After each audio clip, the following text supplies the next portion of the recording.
To everything turn, turn, turn. There is a season, turn, turn, turn. And a time for every purpose under heaven. A time to be born, a time to die, a time to plant, a time to reap, a time to kill, a time to heal, a time to laugh, a time to weep. To everything turn, turn, turn. There is a season, turn, turn, turn. And a time for every purpose under heaven. A time to build up, a time to break down, a time to dance, a time to mourn, a time to cast away stones, a time to gather stones together. To everything turn, turn, turn. There is a season, turn, turn, turn. And a time for every purpose under heaven. A time of war, a time of peace, a time of love, a time of hate, a time you may embrace, a time to refrain from embracing. To everything turn, turn, turn. There is a season, turn, turn, turn. And a time for every purpose under heaven.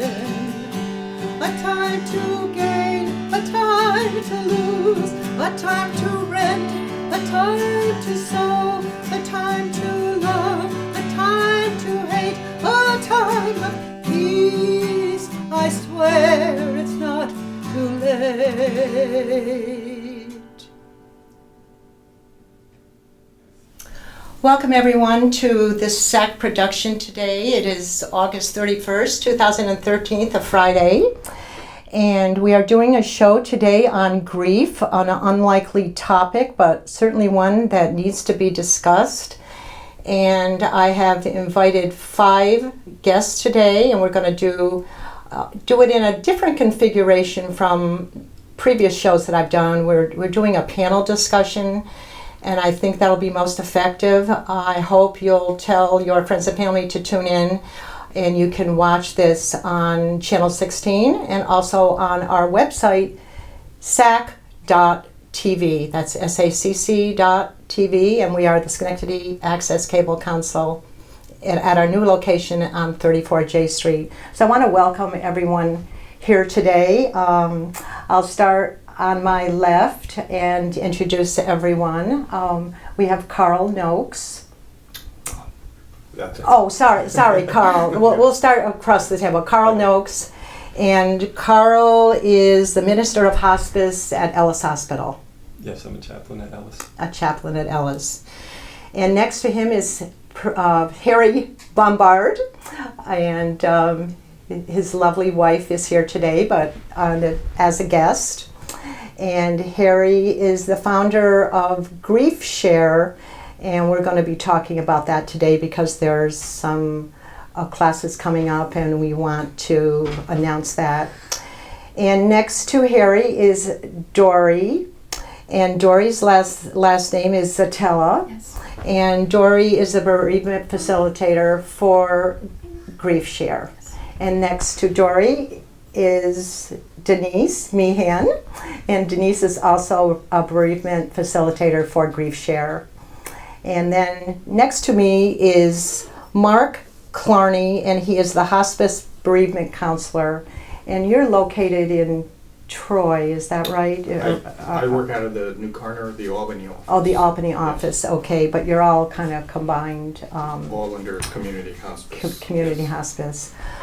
Wow, I wanted to talk for a minute with Harry about Grief Share, which is what we're promoting today. And since Harry and Prudy, his wife, asked me to do a show to promote the upcoming classes, my mother died in March, and my uncle, and I was invited to a memorial service at Hospice here in Schenectady on Union Street, and realized that I could incorporate hospice on this show as well, and this is how we all happen to be here today, including the music. We opened with Turn, Turn, Turn, or Everything There Is a Season, and that was sung by the Byrds in 1966, and the words are adapted from the book of Ecclesiastes by Pete Seeger. So I'm sure everyone is familiar with that song, and I really hope you enjoyed it, because it kind of encapsulates everything that we're going to be talking about, dying and reaping and weeping, and losses and recovery. So I think that was a great song to start this process here today. Harry, I wanted you to tell the audience how Grief Share was started in this area, because it's also a national group, right? Yes, Grief Share is nationwide, worldwide. It has some over 15,000 connections throughout the country. Grief Share itself was started by a couple through divorce care. Divorce care was the initial start of Grief Share. And in 1993 is when divorce care had started. The fellow who had started with his wife, or actually the fella and his new wife, had started a program called Grief Share. And through that, they had come up working with this, that there's grief involved with divorce. So there was a turnoff from that in 1996 from divorce care, added Grief Share. So Grief Share has been around for some time, and just looking at the website the other day, last month, there was 96 new churches that were added to the program. So it's it's a program that's well needed for this area, and there's only a couple of churches right now that are still involved with Grief Share in this area. Grief Share is a program that is a 13-week program. The program is not to, at the end of 13 weeks, make you feel like you're all better now.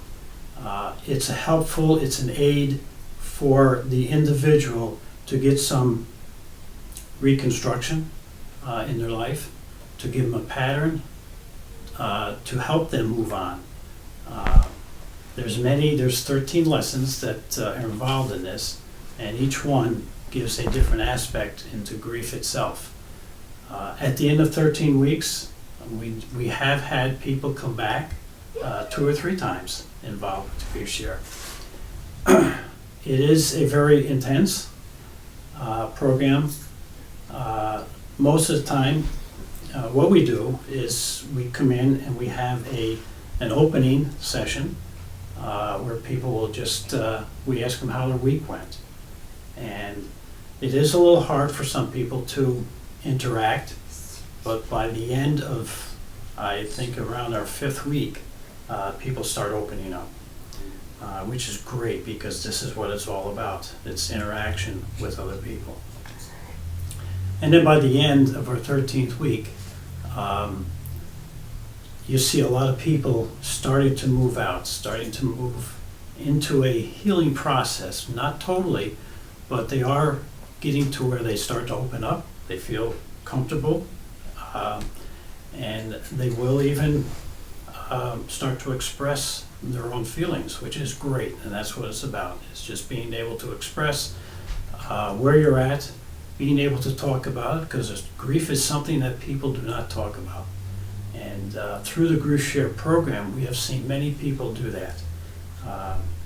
And Dorrie and Denise is a couple who have gone through the program with us, who are now facilitators. So it has, It's grown. Again, people are, it's hard to take that first step, but once they make that step, I have to say it's a healing process in their life. Now, Harry, when did you start this local group? We started about 6 years ago, a little over 6 years ago. And we going to Loudonville Community Church, they were looking into a program, and fortunately we have Carl here, who is the one who was involved in the program, interested in getting this going, had approached us. And we were looking for 3 or 4 years ourselves to get into some type of a program with the loss of our son. And it was not easy. Grief is not an easy process in one's life. So when we were approached, we were overwhelmed, and from there, we love it. We really enjoy helping people walk through that process. Now, when do the classes start? What is the date? September 10th is the first one, in which Dorrie and Denise will be doing that first 13 weeks. We alternate. The first 13 weeks will be Dorrie and Denise, and then after that, my wife and I will do the next 13. We kind of alternate back and forth. So that's a Tuesday, Yes. 6:30 Tuesday night, 6:30, to from 6:30 to 8:30. 8:30. Yeah. Okay. And is it every week on that Tuesday for the 13 weeks? Every week. Okay. Yes, for 13 weeks straight. So someone's probably going to want to contact you or Dorrie or Denise regarding this. So do you want to give your phone number now, Harry? Sure. You can contact me at 864-5545. That's my home number. And if we don't answer, you can leave a message on the recorder. Sure. Okay. I wanted to talk to Carl about what you play in the process, in the grief process, because you do something, you identify people early on, right? Yeah, I'm a chaplain with the community hospice, and I'm stationed at Ellis Hospital. So I am meeting people who realize that they're very near the end of their life, and so I support the patient and the families, along with the hospice team, which is a nurse and social worker. So I try to support people in a spiritual way, and that doesn't always mean organized, well-recognized faiths. I support people with no faith at all. And basically what I mean by how do I support them is I come alongside them. And I find that my model for that is in the Gospels, when there's 2 disciples after Christ was crucified, and they're walking on the road, and their heads are downcast, and they're discussing all their disappointments, and they're very disillusioned. And it says that Jesus came up and he walked along them, and he asked them questions. Why are you so downcast? What is it that you're discussing? And I find that interesting, because he could have just chosen to kind of show himself and give them all the answers that they needed. But instead, he walked alongside them, he met them where they were, he engaged them with the feelings that they were having at that time. And then he asked questions to draw them out. And that's how I interact with people. Now, are the patients already in the hospice program? So you or are they not necessarily in the hospice program when you Generally, identify them? Their physician would recognize that their disease is at such a state that treatments are no longer going to be helpful. And so the goal of care kind of transitions from an attempt to cure and fix and bring this person back in good health to how can we move forward, what's the best way to move forward now, and let's keep this person as comfortable as possible and maintain the highest quality of life for the time that they have left on earth. And that's the goal of hospice. So who's contacting you? Who's contacting us? The physician makes a referral for hospice, Okay. as part of the team, I, along with a nurse or a social worker, would go and visit the patient and Okay. make a connection with the family. So we really try to involve the whole family structure because they're all going through it together. Yeah. So the patient is, grief doesn't, you can grieve what you realize you're about to lose. So that's called anticipatory grief. The loss, you can see it coming. Right. And so they begin that grieving process. The patient is grieving his future. The family's grieving a future without him or her. Mm-hmm. And so, we look for that sadness, the tears, and just come alongside them, explore that with them, let them know that they're not going through it alone. Grief is an individual experience, but it should never be endured individually. You should always have the support of a community. And that's why all of us are doing what we do. Very nice. Maybe this would be a good time to talk about how we recognize grief. Obviously, yours is in an anticipatory stage, but does anyone want to talk about that? How we can tell if ourselves if we're grieving, or how we can recognize it in someone else? I mean, there's definitely signs and symptoms. Does anyone want to offer that, Mark? I can take that one if you Okay, like. Yeah. sure. And I mean, I think what you said, we all grieve, right? And we've all experienced grief, so we know what it feels like.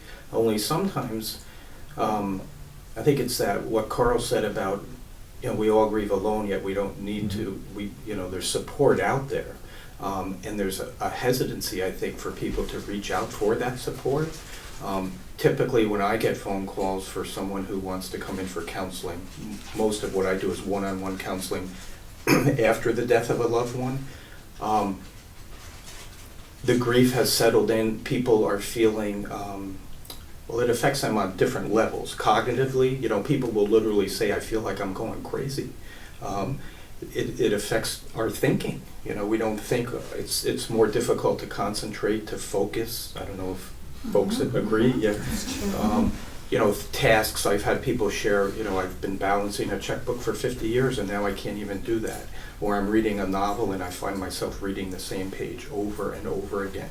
Sometimes the thoughts can be frightening for people. I think the two words I hear most from grieving people are, I feel lost and I feel alone. And that's a scary place for me to be. When I'm feeling lost and alone, it's not a good feeling. People will sometimes share with me that, they're thinking about their loved one. They want to be with their loved one, and that can frighten people because it can be interpreted as, are they going to do something to harm themselves? Are they suicidal? Yes, yeah. Mm-hmm. Typically, what I find is what people want is they want their loved one back. They've been married for 50 years and they want their spouse or their partner back, or they want their child back. And so I explore that with them. Are they thinking, is it suicidal thoughts, which would take me down a different path, Definitely. obviously. Do they have a plan? Or is it that they're yearning for their loved one? Yeah. So there can be, cognitively it affects us.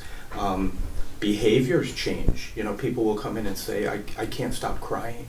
And which, we think of when someone dies and they're grieving, the first thing I think of is, sadness, right? It's sad. Mm-hmm. And it can be a mystery to people though. Why can't I stop grieving? Or why can't I stop crying? And as we explore that, they realize, well, that's normal. I always say, grief is a normal, natural response to a loss. Today we're talking more about death. There's also other losses that we experience. Yes, and we'll talk about them a little bit later, too. yeah. How long does that stage last? And obviously, it varies with the individual. That's a loaded question. I Sure. mean, I don't think there's an answer to that. And again, Mm-hmm. people will come in and ask me that. How long am I going to feel this way? Yeah. And I wish I could say, 3 months or 6 months, but I can't because it's different for everyone. It's what Harry said, it's a healing process, and I love that. I constantly go back to that. It's a healing process. And whenever we're going through a healing process, it's different. I compare it sometimes to a cut we get in our arm. And depending on the depth of the cut, how I take care of it, what I do with it, do I seek treatment, don't I seek treatment? For some people it could be months, for others it could be years. I also think that, we grieve as long as we're alive. That changes in intensity, but it's with us until we die, that the loss that we've experienced. And it has to be. We don't ever want to forget our loved one. The grief could also be a form of clinical depression, right? Where they may need to have some medication too. It could, and that gets tricky. I don't think the sadness that goes along with the grieving process, I don't look at as clinical depression. If you go to the DSM, there's a new DSM-5 out, and you look at what the, clinical depression and when does grief become clinical depression. Without getting into it, I don't exactly agree with the DSM-5, but that's a whole other conversation. Is it okay to go on medication, on an antidepressant or an anti-anxiety medication? For some people, it's necessary. Most people, I find, come in and what they usually say is, I don't want to go on medication. I don't want to become addicted. And so I explore that with them. And, well, is it okay to go on a medication temporarily to get you through this, the beginning part of the healing process? Mm-hmm. My goal would be to wean off of the medication as well as the counseling. But if you're on medication, to certainly be seeking some kind of counseling service. Mm-hmm. It would be you do that both and, not an either or. Sure. Yeah.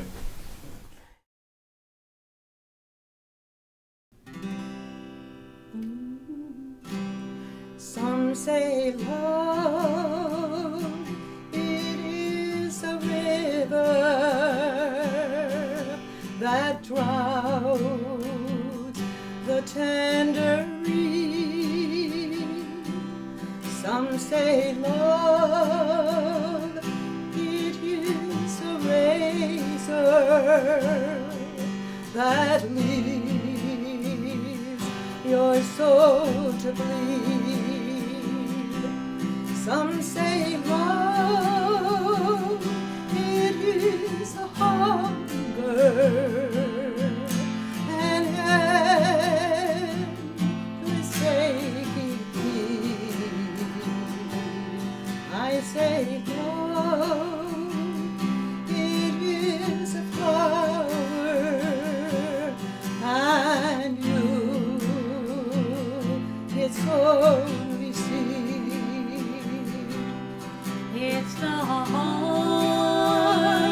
afraid of breaking that never learns to dance.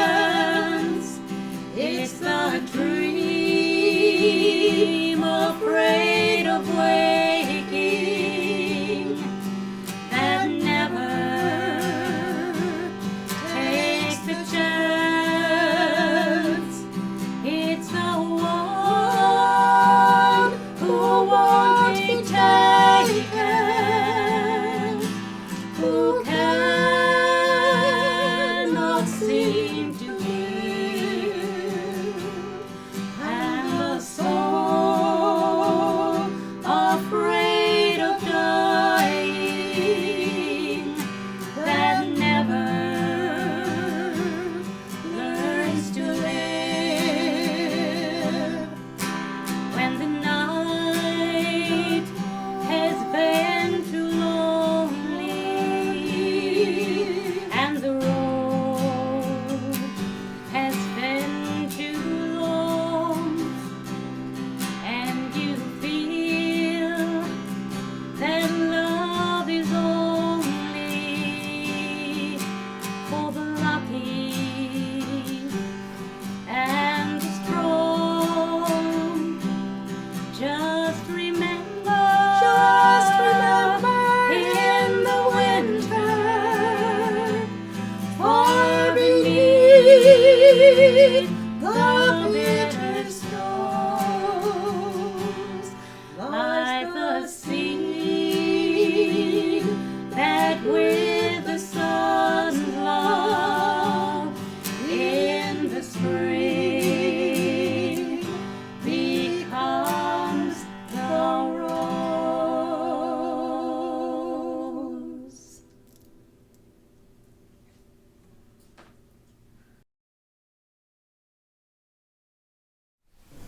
Now, the next stage, would that be anger? When does the anger come into the grieving process? Again, that's a tricky one. You know, for some I mean, it people, varies, but there is that is a stage that it's a component. Certainly is a yeah. component. And some people, I've had people come in again, and I don't want to dominate here. Jump in if you want, but sometimes people will say to me, you know, I haven't felt angry. What's wrong with me? Yeah. And then I talk to them, and well, they're just not angry people, right? But anger is a piece of it. You know, sometimes it's anger towards the hospital. I don't know if you find that at all, Carl. Well, yeah. I mean, on the stage issue, you're referring to Elizabeth Kubler-Ross' famous study, The 5 Stages of Grief. And that was really a study on people who were dying. And then people took that information and they kind of transferred it to those left behind. But initially it was for people who had a terminal illness, and it was their reaction, and it was their grieving process. And people have really appreciated her work, and she herself has written that she never intended that to be like, that was one way to look at it. And the people have moved away from a rather linear, formulaic, you're going to go from stage 1, 2, 3, 4, this will all be a neat and tidy package, and you'll be able to mark your progress. And that's generally, and Mark, if you agree. I'm with you. Yeah. So we don't really talk, from the we don't truth, talk in stages because people tend to see it as building blocks or a stairway out. Right. I'm down here, and if I go through these stages, I'll be up here. Right. So, when I took my psychology course, Yeah. I remember that we had to identify the 5 stages, Yeah. and it doesn't mean everyone goes through those 5 Right. stages. No. They could skip a stage, and so we, well, what are those we 5 prefer stages? symbols of circles or spirals or roller coasters that or waves that are more comfortable with the idea of moving in and out Yeah. of like a roller coaster. You can't always see what's around a bend, Right. and you think you're up here, and all at once you're back down here because the favorite song came on the radio, and you're crying on the way Sure. to work, and gee, you thought you should have been over that by now. And so we don't want people concentrating on what stage so much. Just feel what you're feeling. But from off the top of your head, can you just tell me the 5 stages for the audience? Because I know the final stage is like, is it a reawakening? But there's also resolution is one stage. Yeah, there you isn't go. it? I mean, the 5 stages of Kubler-Ross. Of Kubler-Ross. Shock and denial. You know, Okay. when we experience a death, I can't believe Right. that so-and-so has died. There's a anger, certainly anger is part of it. A Mhm. bargaining piece. You know, I would do anything if my loved one could if I could just hug them one more time, or if they Mhm. could just, you know, if I could just hold them in my arms one more time. That bargaining piece. Yeah. There's what I miss, depression, sadness, which Mhm. obviously that accompanies most grieving process. And then there's acceptance, and I always think of acceptance as the goal. That's where we're trying to get to this place of Yes. acceptance. The process again is how do we get there? And what Carl was saying, you know, it's not a linear progression. I look at it as we're all over the place. Mhm. Sure. You know, and the children's program that we're going to, I think, talk about a little bit later is Sure. called Wave Riders. So it's that idea of how do you begin to ride these waves? It's, you know, or a roller coaster ride, and we're up and down. So Mhm. we may feel angry one day, and the next day we're just filled with sadness, and then 3 days later we're angry again, or we think we're in a good place, and I finally accepted the death, and I'm okay with it. And then something happens, like Carl said, a song comes on, or And it rekindles everything. yeah, and it's that trigger, Mhm. and it all bubbles up all over again, and then that hits people because then they feel like I'm starting all over, where they're not really starting all over, but it certainly feels that way. Yeah. Grief can be blindsiding. It Mm. blindsides us, Yeah. and people, it blindsides us that you don't see that trigger. You could be out in public, and like you said, you're having a good day, and then all of a sudden a song, or maybe somebody says something, or just you see maybe a couple together and you lost your spouse. So there's a lot of triggers, and you never know when it's coming. I think that's the hard part. You cannot really be prepared for, you know, the emotions, the basket of emotions that can come. I think it's important for people to know that that's part of the journey, that that's normal. You know, like you had said, all of a sudden I'm starting to cry, and now what's wrong with me? Am I going back to where I started from? But it's just part of that journey. It comes and goes, and there'll be days when you almost are fine, you know, things seem to be going along, and then something will hit you, but it's part of that journey, and it's a normal reaction. And I think that's probably part of the importance of grief share, right? When you can talk with others who are going through it and begin to hear that it is normal, because it sure doesn't feel normal for Right, me it when I'm doesn't. going through it. And I think a lot of people, I know in my own situation, I didn't realize I needed to talk about it. I was in a situation where I didn't have a lot of people around me at the time.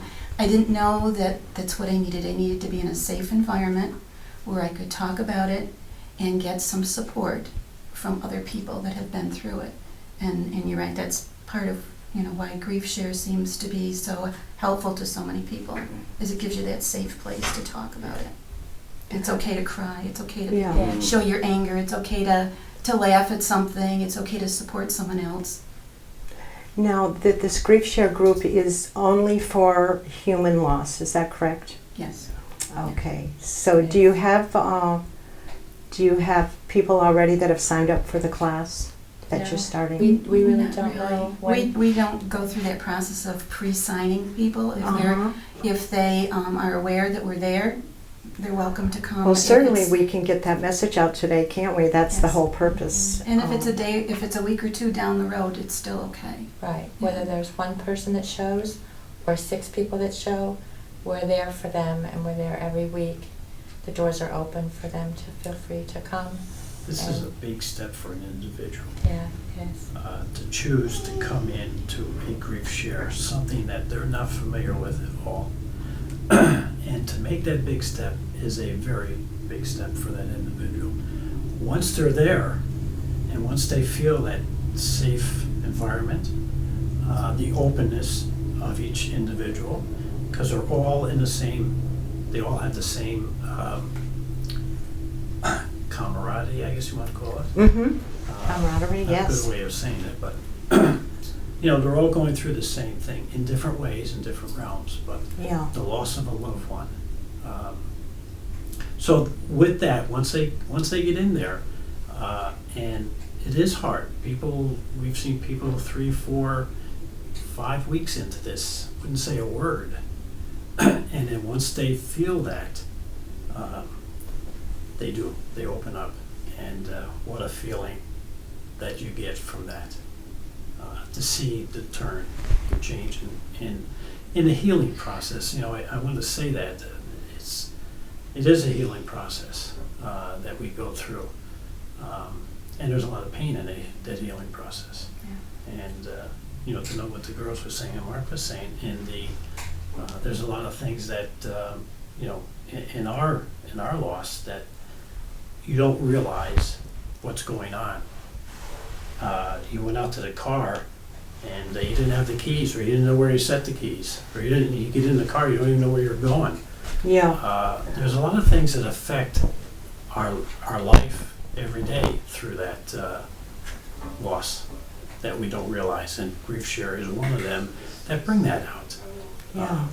There's an expression, well, not an expression, but a saying that one lady on the videotapes,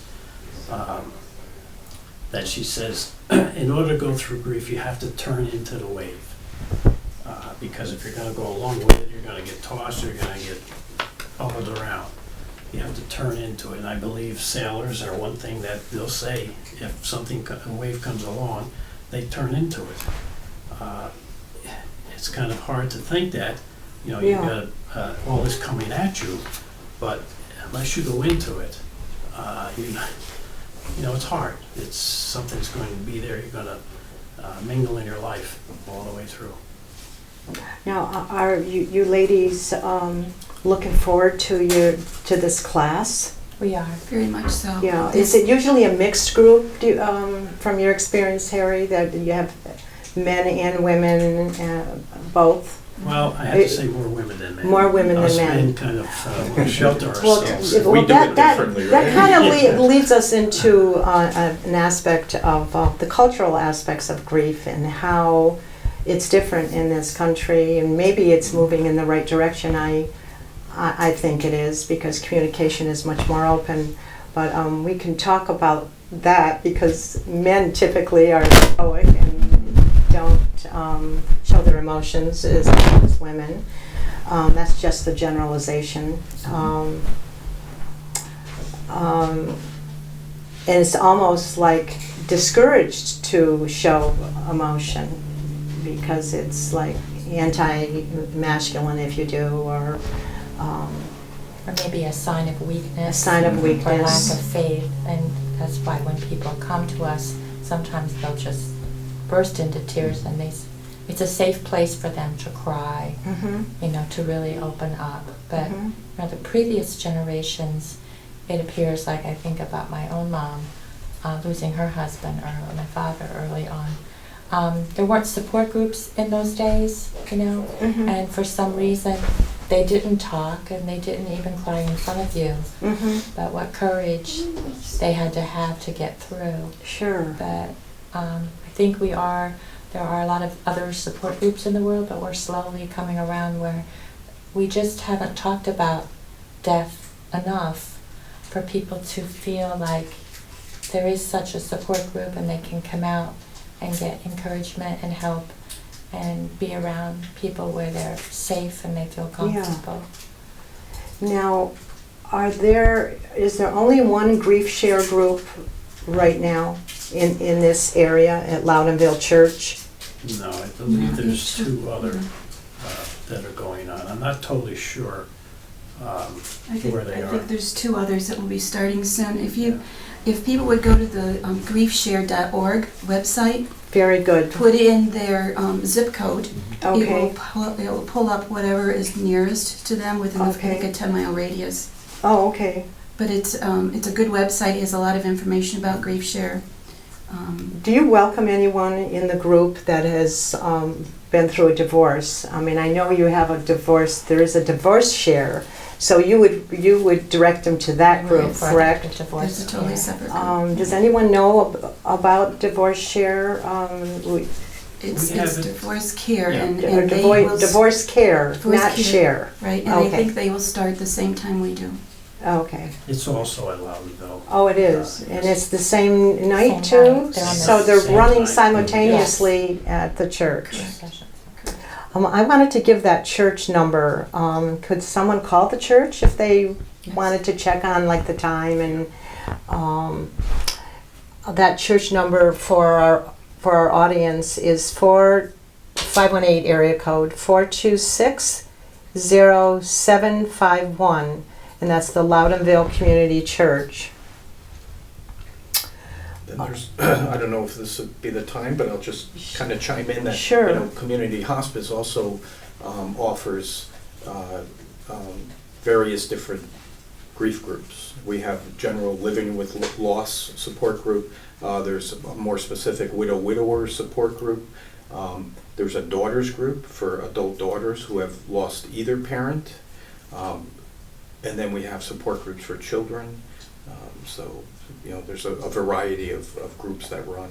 Yeah, and that phone number, Mark, if anyone wants to call hospice. Yes, it's an 800 number. It's the central intake, because we Okay. cover, we cover 7 counties, depending on where you live Uh-huh. and what's most convenient for you. Uh-huh. And then times, some of the counties have daytime groups, some have evening groups. So if you call the central intake number. Yeah, I have the number. It's 1-800-678-0711, and it will be on the screen. And I had attended the memorial service for my mother and my uncle because I had gotten an invitation, and I had no idea when I got there that it was going to be a candlelight service. And the music for today is from that service, and it was just beautiful. And I think they do it every maybe 6 months, is it, or 3 months? Well, the memorial service, quarterly. We do it quarterly at the Yeah. Albany site. I know Saratoga does quarterly. I think I think Schenectady does it yeah. quarterly. Yeah. And it was lovely. And I'm going to read a poem in a few minutes that was also from that service. I wanted to talk about the children's program a little bit because children are affected maybe a little different than adults, right? Well, I believe all humans grieve. So no matter, infants all the way. I think the youngest I've ever worked with is a 2-year-old, and the oldest 90-something. So that pretty much, I think, covers it, right? Sure. But children certainly grieve, and they grieve the same and they grieve differently than adults. I mean, the beauty, I think, with children is 1 minute they can be grieving and crying, and the next minute you look and they're out playing on the playground. So they can transition. It's one of the ways they I think, cope with their grief. Well, everybody processes it in their own way, in their own time. Same with men versus women, right? I mean, sure. Because I counsel, I also find more women come into the office for counseling services. Men do come in, but just not as much, right? And men usually do it a little bit differently. Doesn't mean we don't grieve, but I remember one dad he just liked to build things, so he would be out back. I think he was building a shed, and that was one of the ways he was grieving. Well, I bet writing music or writing poetry, or even singing would be a great healing step. The children's services, though, just briefly, Sure. we do run a Wave Riders program, and we have counselors that will go into schools. So we go into schools with the Wave Riders program, and we'll meet with students who are grieving in a school. We also do, at the different sites, we do a Wave Riders group in the spring. It's a 6-week program, and then we do it again in the fall. And that's for families to come. So the children would come, and we usually have 2 groups, one for younger children, one for older children, 3 groups, and the 3rd group is for the parents. And I think one of the, parents will oftentimes call looking for support for their children, and they're also grieving. And I often think, the best way you can support your child is by taking care of yourself. And so for them to come in and have a group at the same time that their kids are in a group, we're able to meet the needs of the whole family. Yeah. And then we run a camp. Oh, wow. Which that's 1 weekend a year. It's the last weekend of September, Camp Aaron. I've been attending 5 years. This will be my 6th year. It's a grief camp for children ages 5 to 17. We usually have right around 60 children, give or take a couple. And we were talking before the show a little bit about it, and it's a great camp. And I know that might sound kind of strange because it's a grief camp, but we combine grief-related activities along with fun activities. So we go canoeing, we go hiking. We do a beautiful candle lighting ceremony on each of the children light a candle, and it's placed on a raft, which is then, it's held at dusk, and then the raft is pulled out onto the lake. Oh, how beautiful. And it is, and we have music, and it's, I just got a chill as I was saying. Oh, how beautiful. And then we quickly transition, glow sticks come out, and lanterns are lit, and a bonfire is ignited, and we transition, the music shifts, and we make s'mores, and we sing, and we tell stories. Our goal isn't to traumatize the children, certainly, but to allow them to be with other children who are also grieving. It's the same idea, the grief share. And so children, oftentimes they'll feel isolated in their classroom. They might be the only one whose dad died. At camp, I was in the cabin 1 year with 7-year-olds, and 5 of the little boys, their dads died. So for them to be able to come together. A commonality. And it's just that, it's that support. I think these support groups are wonderful. Certainly this, but so many support groups out there that have sprung up over the years. To me, it's invaluable because people need to share and need to socialize, because human beings are social people. There's lots of losses, maybe not as significant as human and maybe not as traumatic as divorce, but losses of pets and losses of jobs, can cause a traumatic event for particularly men because a lot of men are identify themselves with their work, where women are usually more diversified. But is that something that anyone wants to talk further about? Other kinds of losses and what might be out there? Sometimes people have a combination of that when they come. When they're grieving a loss of a loved one, they don't even realize till we're talking or they're listening to the DVD that they have all these other losses. Yeah. And that is probably affecting them also. Like you said, loss of a job. Maybe they lost a parent years ago, but they weren't allowed to grieve for that parent.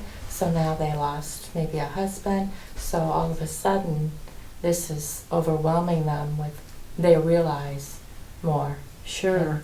It's a lot of loss. So it's that a recent loss can kick up previous losses, Right. and we grieve. The Or shadows of grief. yeah, The shadows Yeah. of grief. Yeah. or we, someone we love dies, and it affects our entire life. I often say it turns our whole life upside Yeah. down. Oh, And, definitely. You don't realize all the secondary losses Yeah. Yeah. that you'll have. Maybe that person was the one that did the checkbook, or Right. the one that always was the fixer, or the one that was always, cooking.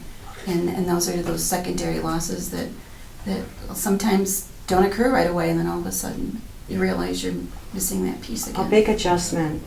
Would you ladies like to give your phone number? We'll have it on the screen if you just want to verbally Sure. mention it if someone feels a connection somehow and they Sure. want to give you a call. How about you, Dorrie, first? It's area code 518-982-0928. Okay, and And Denise? mine is 518-734-4605. Well, I think out of grief, hopefully, is a sense of renewal and rebirth. Maybe someone who's left a talent behind for so many years because of caring for a loved one can have a renewal in that area and maybe publish something or sing something or just go on with a renewed purpose in life. I think that you probably all have seen where that happens. We know that happens. So I think the best thing out of this program today for our audience is to know that we all experience grief. We all have that human experience. We're all connected, and out of the sadness can come the light. And I truly believe that we have to keep looking at the light for as long as we have our days on earth here. Somehow we've got to find the light. And I wanted to end our show today with a prayer for spring. And this was done at the memorial service that I attended in March. Actually, it was in June when I went. My mother died in March. It's called A Prayer for Spring, and it's by Janice Thompson. Like springtime, let me unfold and grow fresh and anew from this cocoon of grief that has been spun around me. Help me face the harsh reality of sunshine and renewed life as my bones still creak from the winter of my grief. Life has dared to go on around me, and as I recover from the insult of life's continuance, I readjust my focus to include recovery and growth as a possibility in my future. Give me strength to break out of the cocoon of my grief, but may I never forget it as the place where I grew my wings, becoming a new person because of my loss. I want to thank everyone today. I think this was wonderful for the audience, and I'm sure something positive will definitely come out of this event today. And Thank you for having it was wonderful. I hope everyone enjoyed it as much as I did.